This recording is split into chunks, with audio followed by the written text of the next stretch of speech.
श्री स्वामी समर्थ, जय जय स्वामी समर्थ. नमस्कार आणि सगळ्यांना स्वागत आहे तुमचं माझ्या चॅनलमध्ये. आज मी तुमच्यासाठी घेऊन आलेली आहे एक नवीन व्हिडिओ, एक नवीन सेवेसोबत. आजचा आपला विषय आहे की उद्या आहे नारळी पौर्णिमा. उद्या सकाळी 9:08 पौर्णिमा लागणार आहे. तर परवा सकाळी 9:47 पौर्णिमा संपणार आहे. परवा आहे रक्षाबंधन. तर आपल्याला रक्षाबंधनाच्या दिवशी आपल्याला भावाला ओवाळायचं असतं आणि बहीण आणि भावांच्या नात्याचा हा रक्षाबंधनाचा दिवस असतो. त्यांचा एकमेकांवरचा जीव, प्रेम हे जे असतं, तर एकमेकांविषयी त्यांची जी आपुलकी असते किंवा एकमेकांचं रक्षण देण्याचे जे वचन ते देतात रक्षाबंधनाच्या दिवशी. तर त्या दिवशी आपल्याला काय करायचे आहे, तर त्या दिवशी आपल्याला राखी केव्हा बांधायची आहे, ते औक्षणाचं ताट जे असतं ते आपण कसं घ्यायचं, त्यात काय ठेवायचं, त्याबद्दल मी आज तुम्हाला माहिती सांगणार आहे. त्यासोबतच बहिणीने भावाला राखी बांधताना कोणता मंत्र बोलावा, तर त्याबद्दल सुद्धा मी आज तुम्हाला सांगणार आहे. तर व्हिडिओ जर आवडला तर व्हिडिओला लाईक करा, शेअर करा आणि सबस्क्राईब करायला विसरू नका. व्हिडिओला सुरुवात करूया.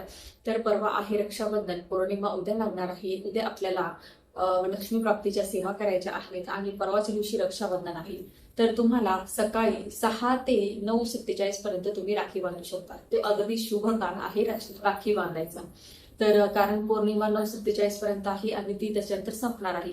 पण ती उदय तिथीनुसार सूर्याने बघितलेली आहे, म्हणून ती दिवसभर आपण राखी बांधू शकतो. पण जो शुभ काळ आहे तो सकाळी 6 ते 9:47 पर्यंत आहे.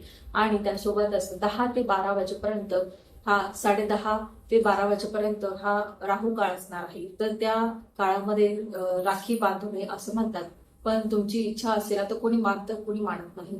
जे मानत असतील त्यांनी 10:30 ते 12 मध्ये राखी बांधायची आहे आणि जे मानत नसतील त्यांनी दिवसभरामध्ये केव्हाही राखी बांधली तरीही चालेल.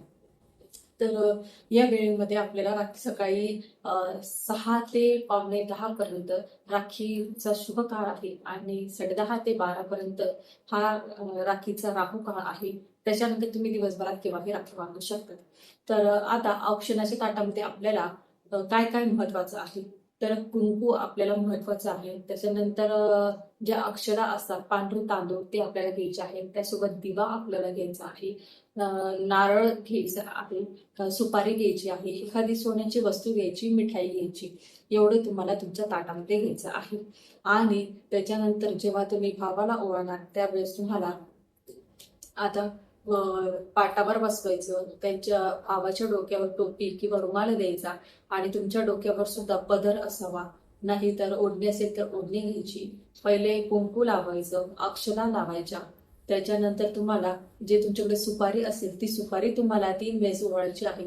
आता सुपारी का, तर सुपारी ही अगदी मजबूत असते आणि तुमच्या भावाचं आयुष्य हे अगदी मजबूत आणि चांगलं असावं म्हणून तुम्हाला सुपारी ओवाळायची आहे.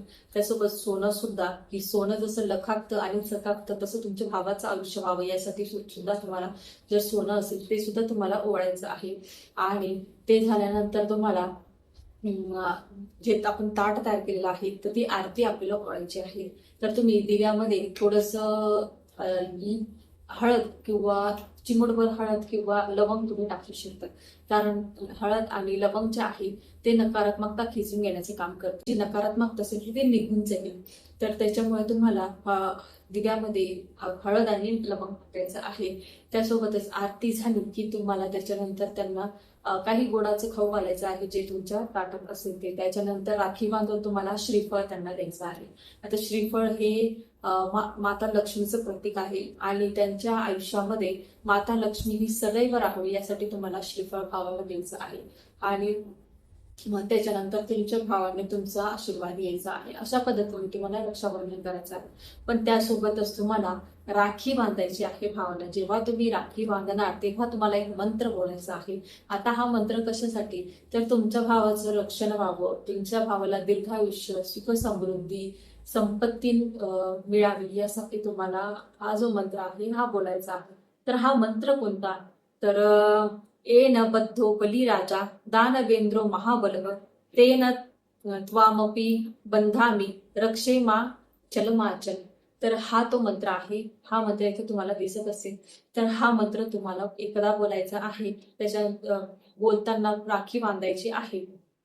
आता याचा अर्थ असा आहे की हे जी तुम्ही राखी बांधणार आहात तर हे एक प्रकारे भावासाठी रक्षासूत्र आहे. तर नेहमी रक्षण व्हावं, त्याच्यानंतर त्याचे दीर्घ आयुष्य त्याला भेटावं आणि त्याच्यानंतर त्याला सुख समृद्धी प्राप्ती व्हावी, यासाठी तुम्हाला हा मंत्र बोलायचा आहे.